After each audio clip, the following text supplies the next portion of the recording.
दोस्तों, recurrent shoulder dislocation का मतलब होता है बार बार में शोल्डर डिसलोकेट होना।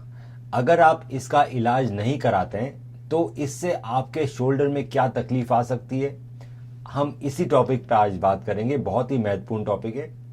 तो जैसा कि आप जानते हैं कि अगर एक बार कंधा डिसलोकेट होने लगता है तो काफ़ी ज़्यादा चांसेस होते हैं कि वो बार बार में डिसलोकेट होए, क्योंकि हमारे कंधे के अंदर एक लेब्रम होता है जो उस कंधे को डिसलोकेशन से बचाता है। पहली बार जब डिसलोकेशन होता है तो हमारा लेब्रम का टीयर आ जाता है, जिसको बोलते हैं बैंकार टीयर। एक बार हमारे बैंकार टीयर डेवलप हो गया तो वहां से शोल्डर फिर बार बार में डिसलोकेट होने लगता है। तो दोस्तों, जितनी बार हमारा शोल्डर डिसलोकेट होता है उतनी बार शोल्डर में काफी ज्यादा डैमेज होता है।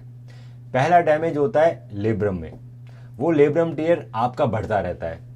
दूसरा डैमेज होता है आपके रोटेटर कफ की मांसपेशियों में। ये मांसपेशियां आपके शोल्डर को स्टेबिलिटी देती है, तो जितनी बार डिसलोकेट होता है उतनी बार रोटेटर कफ मांसपेशियों में टीयर के चांसेस बढ़ जाते हैं। ह्यूमरल हेड, जो हमारे हाथ की जो हड्डी है उसका जो ऊपर वाला गोला है उसको हम ह्यूमरल हेड बोलते हैं। तो जितनी बार हमारा कंधा डिसलोकेट होता है उतनी बार ह्यूमरल हेड के अंदर बड़ा खड्डा होने के चांसेस बढ़ जाते हैं। तो अगर आप इसका इलाज नहीं कराएंगे और वो आपका शोल्डर बार बार में डिसलोकेट होता रहेगा तो एक समय ऐसा आएगा कि आपका जो लेब्रम है वो बिल्कुल खत्म हो जाएगा और साथ साथ में वहां से बोन भी खिंचने लग जाएगी। इस स्टेज में अगर कोई मेरे पास पेशेंट आता है तो हम उसका दूरबीन से इलाज नहीं कर पाते हैं, छोटी सर्जरी से। तब उसके अंदर बड़ी सर्जरी करनी पड़ती है, जिसको बोलते हैं लेटार्जे प्रोसीजर। ये भी सर्जरी दूरबीन के द्वारा ही होती है, पर इसके अंदर हड्डी का एक छोटा सा टुकड़ा काट के वहां पे लेब्रम के पास ग्लिनोइड पे चिपकाया जाता है ताकि आपका शोल्डर डिसलोकेट नहीं हो। इसे बोलते हैं बोन ब्लॉक प्रोसीजर।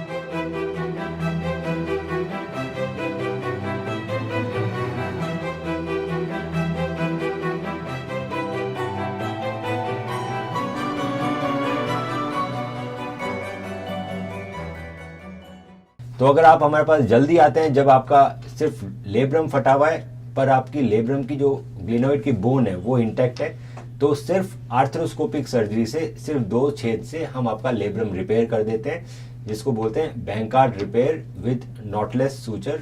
उसमें हम बायो कंपोजिट एंकर्स का यूज करते हैं। अगर आप बहुत लेट आते हैं हमारे पास, जब आपकी बोनी बैंकार्ड डेवलप हो जाता है, मतलब हड्डी भी घिसने लग जाती है, तब हमें बड़ा प्रोसीजर करना पड़ता है जिसका नाम होता है लेटार्जे। इसी तरह से अगर आपके ह्यूमरल हेड में बड़ा खड्डा हो गया, जैसे कि मैंने बताया, तो उसमें भी एक रैम्प्लिसाज करके प्रोसीजर होता है, वो करना पड़ता है, जिसमें हमें उसमें मांसपेशी बढ़नी पड़ती है।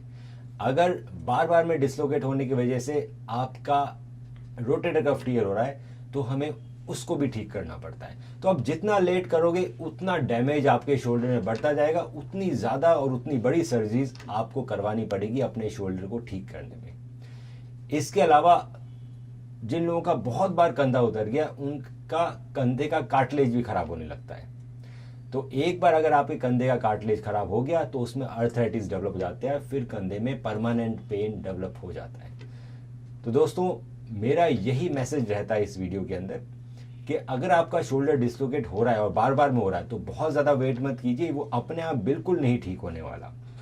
जितना आप वेट करेंगे उतनी आपकी एक्टिविटी रेस्ट्रिक्ट होती जाएगी, उतना आप गेम नहीं खेल पाएंगे, उतनी आप एक्टिविटीज नहीं कर पाएंगे। आपको हमेशा डर लगता रहेगा कि आपका शोल्डर डिसलोकेट हो रहा है और साथ साथ में हमारा शोल्डर खराब भी होता रहेगा। दोस्तों, अगर आपको हमारे ये वीडियो पसंद आते हैं तो इन्हें जरूर लाइक कीजिए और सब्सक्राइब कीजिए ताकि आपको नए नए वीडियोस का नोटिफिकेशन मिलता रहे।